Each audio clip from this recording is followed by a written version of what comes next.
नमस्कार, आप देख रहे हैं बेगूसराय न्यूज प्लेटफॉर्म और मैं हूं आपके साथ खुशी। आइए रुक करते हैं आज की बड़ी खबर की ओर। देव तालाब से आप पार्टी के घोषित प्रत्याशी दिलीप सिंह ने भरी हुंकार, कहा देंगे टक्कर। दो राज्यों में सरकार बनाने के बाद आप पार्टी के हौसले बुलंद हैं। गत दिवस आप पार्टी के द्वारा रीवा जिले की कई विधानसभा में प्रत्याशी घोषित किए गए, जिसमें देवतालाब विधानसभा से दिलीप सिंह को प्रत्याशी बनाया गया है, जिन्होंने काफी हाउस में पत्रकारों को संबोधित। मांगों को लेकर देखिए बात कई बार हो चुकी। हम लोगों ने मुख्यमंत्री जी से समय मांगा था, लेकिन उन्होंने समय देना उचित नहीं समझा। इसलिए हम लोग अपनी बातें मीडिया के माध्यम से शासन प्रशासन के सामने उठा रहे हैं। चुनाव के समय मांग का हद पूरी हो पाएगी, 2 दिन की आचार संहिता लग रहा है। इस मांग को धमकी है क्या? नहीं, धमकी तो नहीं सर, ये मांग हम लोग लंबे समय से मांग रहे हैं। इसीलिए हमने मुख्यमंत्री जी से मिलने का समय भी मांगा था। अचानक से चुनाव के समय नहीं, उन्होंने समय देने का आश्वासन दिया था। अब जब समय नहीं दिया तो हमें यह प्रेस वार्ता करनी पड़ रही है। नई शिक्षा नीति आई है, उसमें आपको क्या दिक्कतें आ रही हैं? उसकी वजह से समस्याएं हैं? नहीं, नई शिक्षा नीति से कोई दिक्कत नहीं। दिक्कत इस बात की है, जैसे अभी हमने चर्चा किया मान्यता संबद्धता शुल्क के संबंध में। संबद्धता शुल्क सरकारी स्कूल से भी ली जाती है, हमसे भी ली जाती है, लेकिन उनसे कम ली जाने लगी। हमारी राशि बढ़ा दी गई। मान्यता शुल्क उनसे नहीं ले जाती।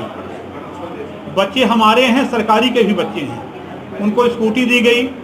जेई मेंस और मेडिकल के क्षेत्र में आरक्षण दिया गया, तो हमारे बच्चों को भी मिलना चाहिए।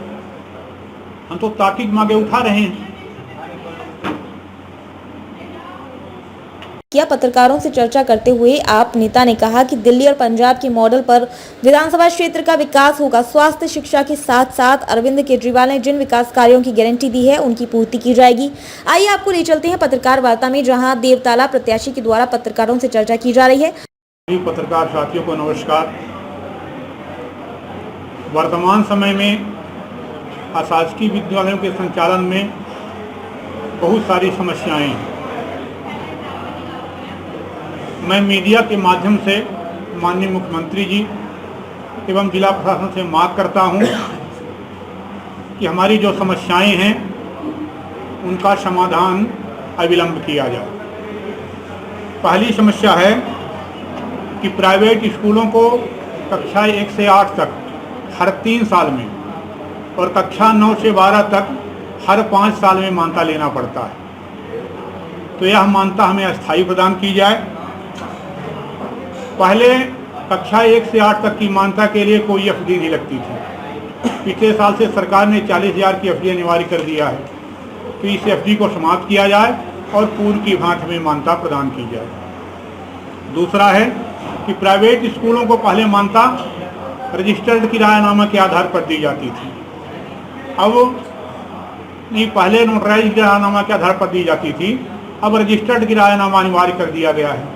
रजिस्टर्ड किरायानामा बहुत महंगा पड़ता है और मकान मालिक किरायानामा को रजिस्टर्ड कराने में दिक्कत भी करते हैं। इसलिए रजिस्टर्ड किरायानामा के स्थान पर नोटराइज किरायानामा को मान्य किया जाए।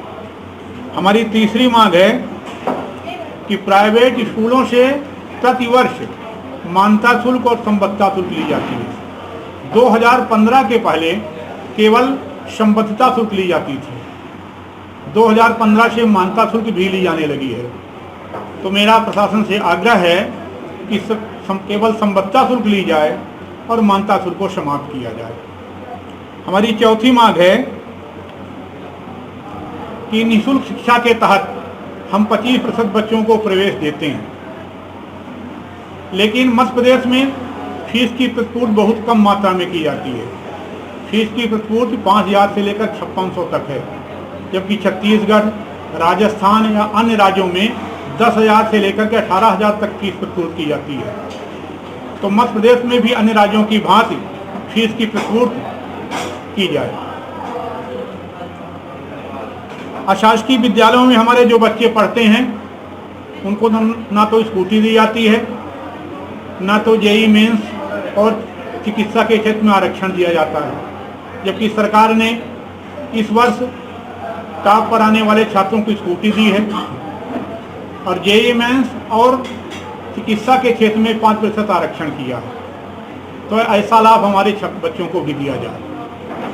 अगली मांग है कि प्राइवेट स्कूल में पढ़ाने वाले जो शिक्षक हैं, शिक्षिकाएँ हैं, उनके परिवार का आयुष्मान बीमा किया जाए और निःशुल्क किया जाए, क्योंकि अगर इन समस्याओं का समाधान अविलंब नहीं किया जाता है तो लगभग 50,000 प्राइवेट स्कूल और 8,67,900 के आसपास शिक्षक प्रभावित होंगे।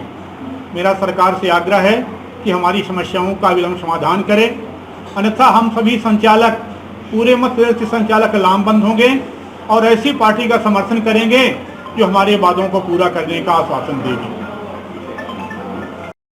उन्होंने 2.5 एकड़ का नियम रखा हुआ है और शहरी क्षेत्र के अंदर है तो 1.5 एकड़ का नियम रखा हुआ है, अकॉर्डिंग टू लोकेशन, जैसे उनके लोकेशन होगी उस तरह से रखा हुआ है। उनका शुरू से ही नियम ऐसा चला आ रहा है।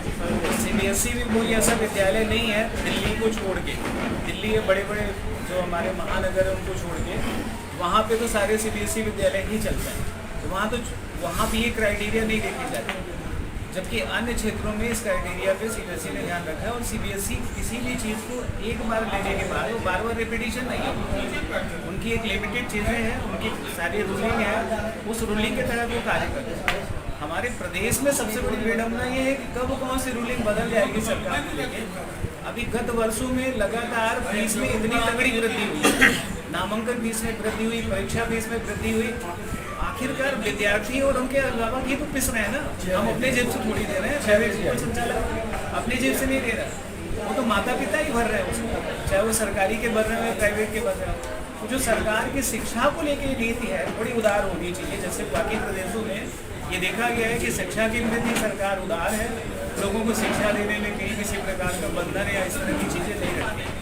हमारा आग्रह और निवेदन यही है कि सरकार इन प्राइवेट स्कूलों को भी नज़र पे रखे और ये ना माने कि ये किसी तरह से सरकार के विरोध कार्य कर रहे हैं, बल्कि सरकार के कार्य में हम सब भागीदारी हैं, सब सहभागिता निभा रहे हैं। तो उन विद्यार्थियों को भी उसी नज़र से रखा जाए और जो भी नियम कानून है फीस वृद्धि की वो एक बार की जाए, प्रति वर्ष उसमें वृद्धि ना की जाए।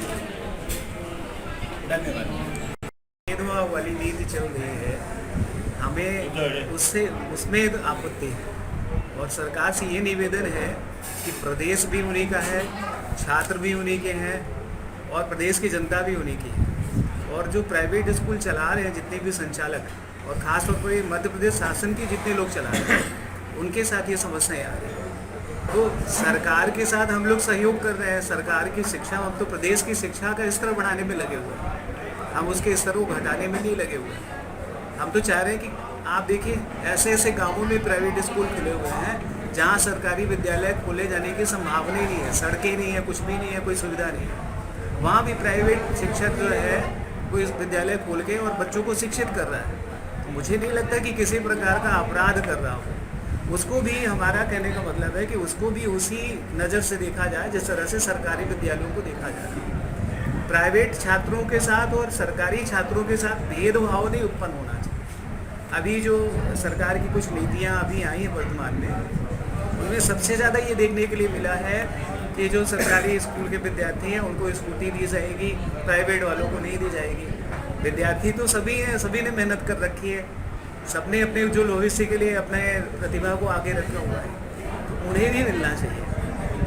हमारा सरकार से केवल यही निवेदन है कि जो भी नीतियाँ बने वो शिक्षा में सभी के लिए सामान्य होनी चाहिए। ऐसा नहीं कि सरकारी के लिए कुछ और नीति बन रही, विद्यार्थियों के लिए, प्राइवेट के लिए और विद्यार्थियों के लिए नियम बन रहे हैं।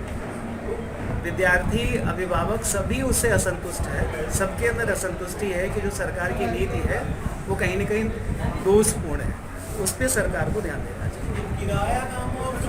मध्य प्रदेश से बेगूसराय न्यूज प्लेटफॉर्म के लिए दिनेश द्विवेदी की खास रिपोर्ट।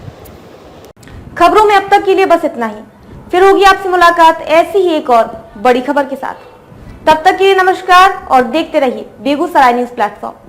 ऐसे ही लेटेस्ट अपडेट्स पाने के लिए हमारे चैनल बेगूसराय न्यूज प्लेटफॉर्म को सब्सक्राइब करें और तुरंत नोटिफिकेशन पाने के लिए बेल आइकन प्रेस करना ना भूलें।